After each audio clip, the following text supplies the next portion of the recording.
अस्सलाम वालेकुम viewers, I hope everybody is doing alright.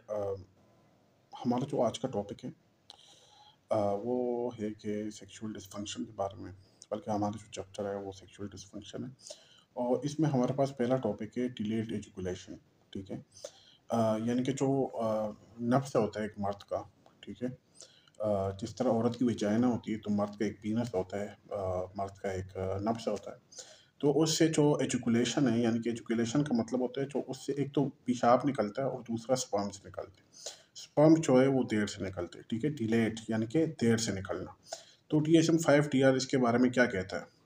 कि देर से निकलते हैं और या फिर निकलते ही नहीं है, ठीक है। इसमें ये 2 चीज़ें हैं। और ये जो प्रॉब्लम है ये मर्द को 6 महीने तक अगर कम से कम हो तो उसको हम कहेंगे डिलेड एजुकुलेशन का इश्यू है। सही। ये एक तो ये टॉपिक है। दूसरा टॉपिक भी मैं इसमें कवर कर लेता हूँ कि इरेक्टाइल डिसऑर्डर। इरेक्टाइल का मतलब होता है कि जो मर्द मर्द का जो नफ्स होता है वो सख्त नहीं हो पाता, ठीक है। वो खड़ा नहीं हो पाता, ठीक है। इसको अगर हम इस तरह समझें, और लोग इसके लिए हकीमों के पीछे जा रहे होते हैं। अक्सर आपने मर्दाना कमज़ोरी के नाम से ये अक्सर दीवारों के ऊपर लिखा हुआ देखा होगा।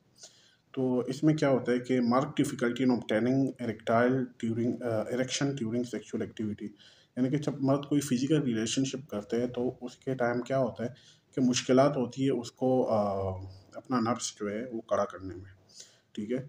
Mark difficulty in maintaining an erection until the completion of sexual activity. या फिर ये होता है, प्रॉब्लम आती है कि वो जब तक फ़िज़िकल रिलेशनशिप ख़त्म नहीं हो पाता तब तक ये खड़ा नहीं कर पा रहा होता, ठीक है। मतलब उसकी इख्तिताम तक वो खड़ा नहीं रख पाता, ठीक है। हो सकता है शुरू में मर्द का जो नफ्स है वो इरेक्ट हो जाए, यानी कि वो सख्त हो जाए, रिजिड हो जाए, लेकिन बाद में प्रॉब्लम आ जाती है जब तक सेक्सुअल एक्टिविटी भी कंप्लीट नहीं हुई, फीमेल अभी तक सेटिस्फाई नहीं हुई, लेकिन इसका जो नफ्स है वो जो है नरम पड़ गया है।